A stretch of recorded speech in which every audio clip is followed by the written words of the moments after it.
The sky had started to lighten, but the forest around him was still dark.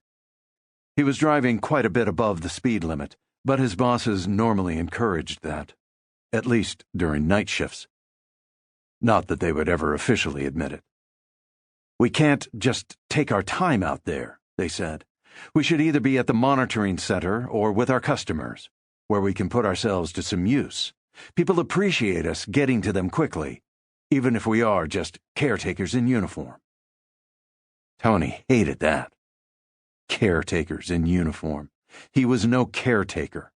He was there to fight the bad guys, just like the police officer he planned on becoming someday. The alarm had come in about 15 minutes earlier, from a house in the woods on Värmdö Island, to the east of Stockholm. It was a power outage, though the electricity had come on again after a few minutes.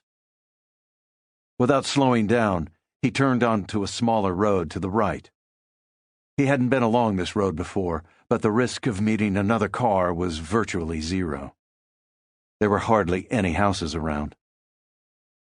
He was only about a quarter-mile from the house when he spotted something behind a big bush on the verge up ahead. It looked like a car in the ditch on the right.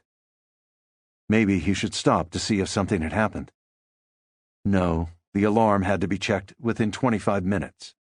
That's what their customer guarantee said, anyway. The gravel in the courtyard crunched as he pulled up.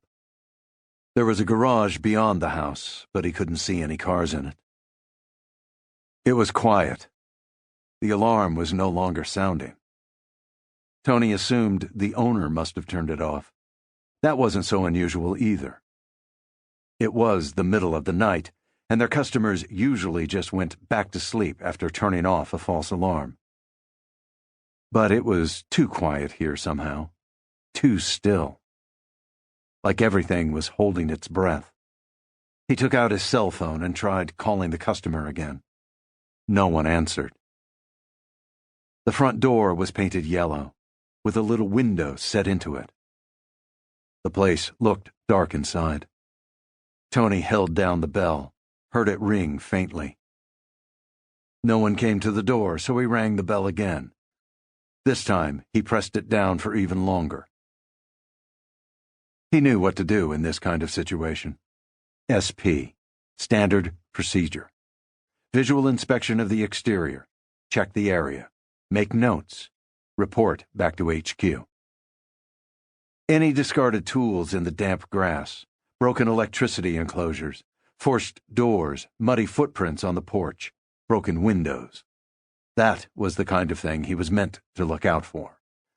Then his eyes fell on one of the typical causes of false alarms: an open window on the ground floor. Normally, it was down to nothing more than the customer forgetting to close it. In this instance, though, the alarm had gone off because of a power outage, not because someone had opened a window. Tony went over to it. The grass was long and made his combat boots damp. The room inside was dark. When he stood on his tiptoes to look in, he realized that a circular hole had been cut into both panes of glass.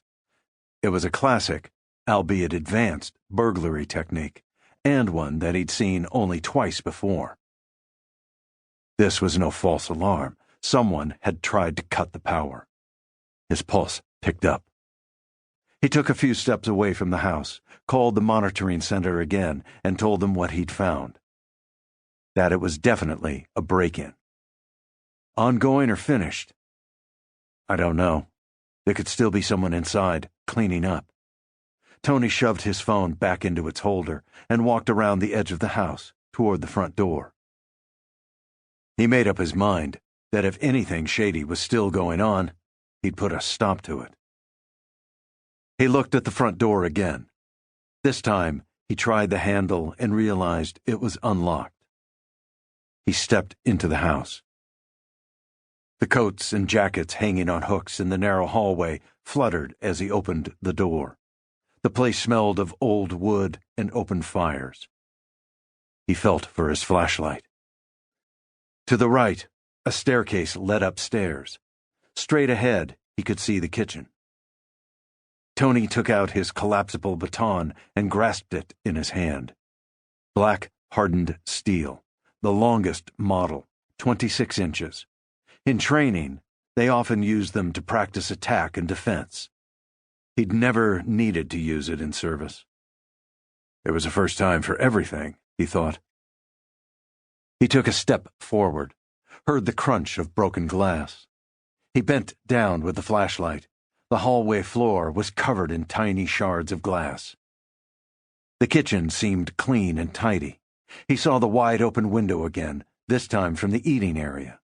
A big, round clock hung on the wall. It showed 4:15 in the morning. The room was open plan, the living room on his right. There really wasn't much furniture. An armchair, a coffee table. Something on the floor behind the coffee table. He moved closer. It was a body. He felt the nausea rise up in him like a jolt through his body. The head. There was no face left. Someone had blown their head to pieces. Tony's vomit hit the rug. He looked down at the floor. Blood everywhere.